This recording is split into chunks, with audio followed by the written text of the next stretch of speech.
भारत माता की जय, भारत माता की जय, छत्रपती शिवाजी महाराज की जय, जय भीम, जय भीम, जय भीम, जय भीम।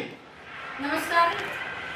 बदलापूर शहरात उद्या सकाळी 10 वाजता छत्रपती शिवाजी महाराजांचा जो पुतळा आहे गांधी नगरचा, तिथून एक लॉंग मार्च चालू होणार आहे।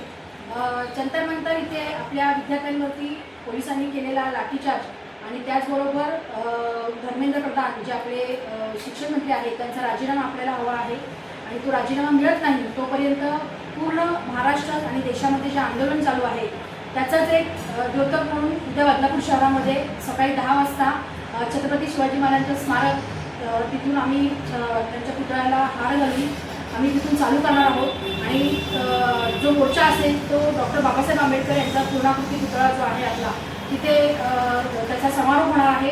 माझी बदलापूरमधल्या तमाम पालकांना विद्यार्थ्यांना नम्र आणि कळकळीची विनंती आहे की विद्यार्थ्यांचं भवितव्य जे धोक्यामध्ये आलेलं आहे, कुठेतरी अराजकता माजलेली आहे, त्याच्या विरोधामध्ये चुकीला चूक होण्याची ताकद जर आपल्यात नसेल तर भविष्यामध्ये आपण आपल्या मुलांना काय सांगणार हा मोठा प्रश्न आहे। त्यामुळे बदलापूरकरांना माझी विनंती आहे की आपण उद्याच्या मोर्चाला सकाळी 10 वाजता बरोबर आम्ही मोर्चा चालू करणार आहोत, तर त्या मोर्चामध्ये सर्वांनी आपल्या मुलांना घेऊन यायचं आहे आणि मुलांचं भवितव्य जे धोक्यामध्ये आहे त्याचा एक विरोध म्हणून किंवा मुलांना न्याय मिळावा, आपल्या धर्मेंद्र प्रधान यांचा राजीनामा मिळावा यासाठी आम्ही हा मोर्चा अरेंज केलेला आहे। तर बदलापूरकरांना विनंती आहे की आपण जास्तीत जास्त संख्येने या मोर्चामध्ये सहभागी व्हावे।